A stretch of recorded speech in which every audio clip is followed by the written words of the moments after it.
Welcome back to Everything's Funny at 3 a.m. We are in the Cross Bazaar with Glory, very nice. Eager, yeah, okay. Dietrich, my man. And myself. Let's go ahead and... Do we go this way? Or is the streetcar our place? Or... Oh, nope. We can go this way. Oop, hey. There's a water slide. There, what there slide? Oh wait, how does my okay, I have to ask somebody to get my Doberman up, don't I? Hey, could you... Paul Amsel. Hey, Paul. You step inside, and the squalor of disused U-Bahn tunnel gives you warmth of a safe house. A man waits inside, silhouetted against the dim fluorescent lighting.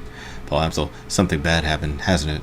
He steps forward, revealing a pale and expressionless face like glint off the still-rimmed glasses. Paul Amsel, your team's fixer and landlord. Part dealmaker, part information broker. One of the most well-connected men in Berlin.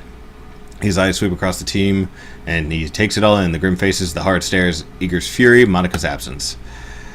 I get the feeling... I had a feeling. How did she... his face is ashen. He swallows. He takes a moment to chew out the words before spitting them out. How did this happen? How did it happen? Something in the vault. Security got her jacked in. Run was a setup. 1 minute she was cracking the safe. Next, I like that one. She was on the ground screaming. I've seen Monica hit black ice before. I'm going to just call it ice. I like it better. Before. This was something different. Glory nods her head, motions robotic and spare. Monica died because of biofeedback-induced stroke. That's right. Eager thrusts her gloved finger at your chest, and this idiot stood by and let it happen. Brush her finger aside. That's bullshit, Eager. You weren't even in the room. Shove her hand away. Poke me again. I dare you. Ignore it. Let it happen. She was jacked in. She screamed and seized by the time we... Yeah. Eager recoils in surprise and breaks into a feral grin. Are you threatening me? Seriously? Take a swing. I'd love an excuse to cave your face in. This is asinine. Okay, so is he Scottish now? This is asinine. That's not even... I don't even know if that was supposed to be Scottish or what. That was just horrible is what it was. This is asinine. Yawg did well in there, Eager. You didn't see it. I know you don't believe it, but he did. So do us all a favor and shut it down, okay? Shut it down? Fuck that. Eager turns to face Dietrich. She towers over him, but he stands his ground. I respect you, Dietrich. You know that. But you don't have my training. None of you have. Monica's good. She was the best, right? But she was also overconfident. She treated the job like it was a game. Do that long enough and you're gonna get burned. Eager turns and focuses back to you. If you'd been paying more attention, you could have figured out all that out on your own by now. You'd have known that Monica needed watching as much as the door. Enough, Eager. Amsel's voice is hoarse. His expression is blank. Enough. Eager pushes ahead, heedless of the interruption. Her eyes remain measured. But there's fire in her eyes. Her voice remains measured, but there's fire in her eyes. How many seconds pass between Monica's first convulsion and plug get pulled? 4 or 5? Do you know how much damage biofeedback can do to Deckard's brain in 5 seconds? Eager, I don't. How dare you? Look, this won't. Eager, I don't. You don't have to answer. Of course you know. Of course you know. Monica died where you stood there and watched. It's all your fault. That is enough. I like that guy. Amsel's voice comes out in a roar, and he smashes his fist down on the desk behind him. Eager! You and Yawg have it out. You and Yawg can have it out later, but I've heard enough. We need to talk action. We need to talk action?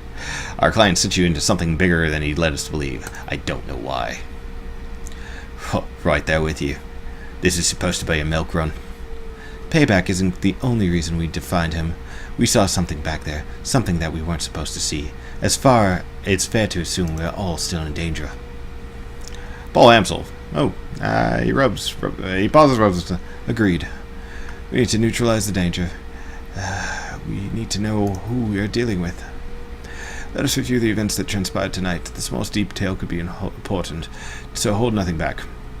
The state business from going. Everything went well.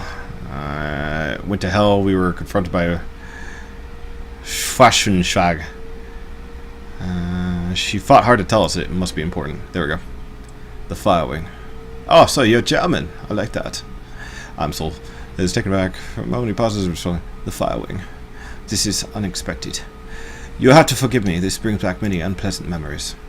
Glory raises an eyebrow. Fire wing. The most terrible of the great dragons.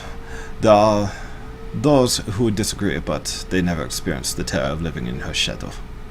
You are far too young to remember, of course, but for Germans of my generation, the name Furchtwing, I can't even say that, is synonymous with death, chaos, destruction, and death. There we go.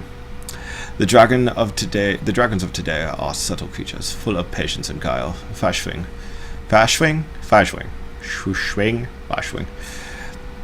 Was not. After her awakening, we went on a 4-month rampage that claimed tens of thousands of lives. Amsel takes a deep breath, slowly releases it. There's a haunted look in his eyes. Those were dark days. Countless men, women, and children were slaughtered, roasted alive in their homes by the creature of the legend. No hope for salvation, no light in sight. It was a horror that you cannot begin to imagine. What stopped her? I can't imagine the rampaging dragon would just go away on its own. Eventually, the Firewing was brought down by a man named Dr. Adrian Valkier. Well, with the help of these Luftwaffe, of course. With the help of the Luftwaffe. Really? Waff. The Luftwaffe? I'm not supposed to call them waffle, because they're not waffles. Of course.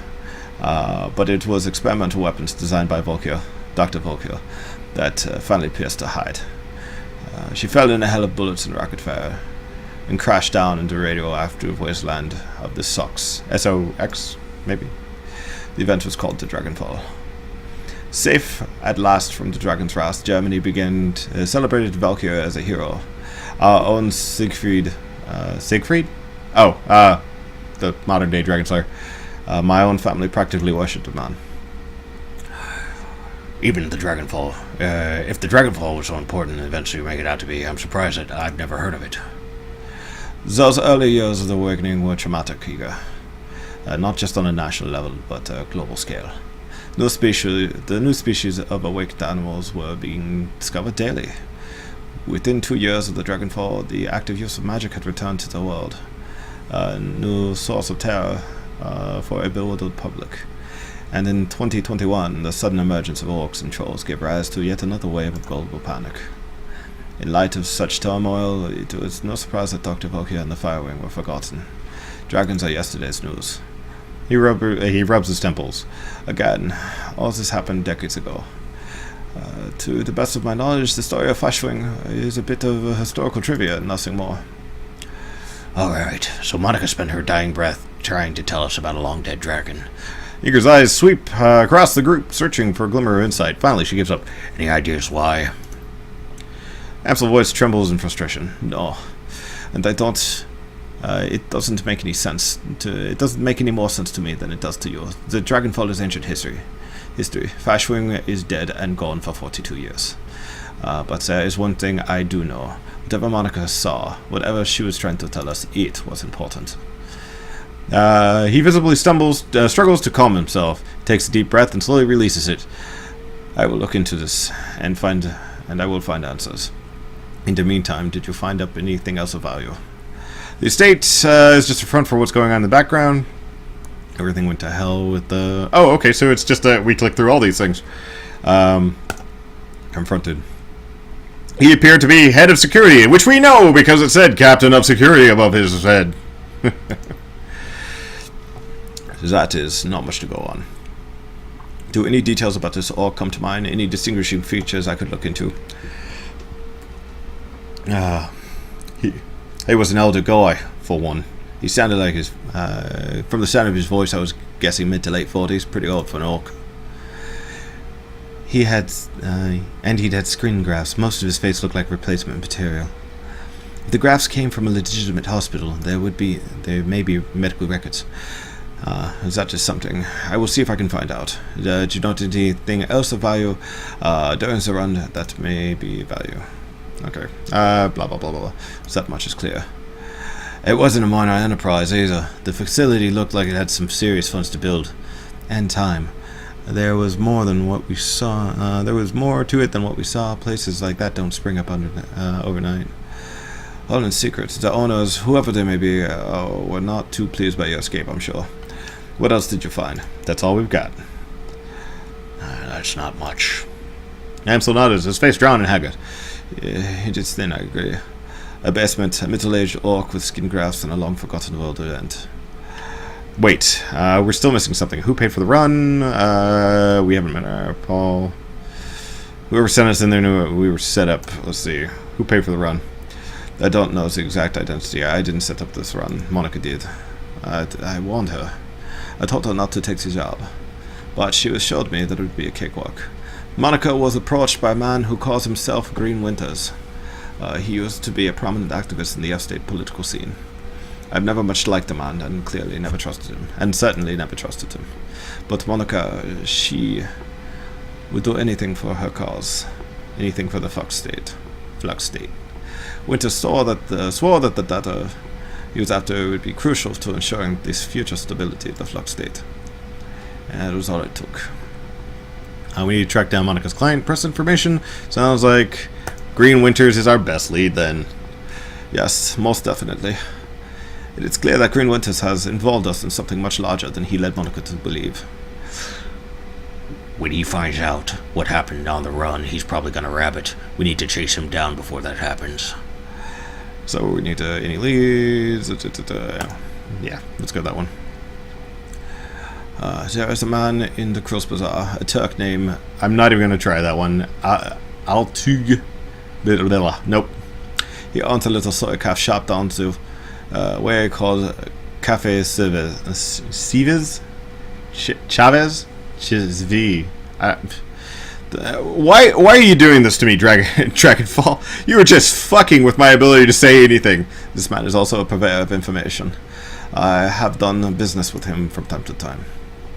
You think he would know something about Green Winters? Okay, Firewing, Green Winters. What happens in a Green Winter? It's because it's hot.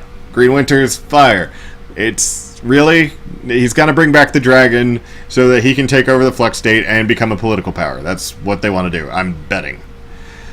Probably just ruined that entire fucking story, but who gives a fuck? Let's keep going. Ball Amsel. When I discovered Monica's renewed association with Green Winters, I contacted blah blah blah. One of his people had been keeping tabs on Winters ever since. As I said, I did not trust the man. Good reason, it would seem. Let's talk to blah blah blah. Pragmatic. Sounds like... Pragmatic. Yes, tell him I sent you. I will do what I can to dig up information that you have uncovered already. Sparse though it may be. Oh, we got ourselves some karma. Oh, and a dog! I think. Is there a dog? There's a dog! It's a dog! It's Dante, the dog. Let's go ahead and find out what else is going to be happening next time on Everything's Funny at 3 AM, because my god, that was a long little cutscene, wasn't it?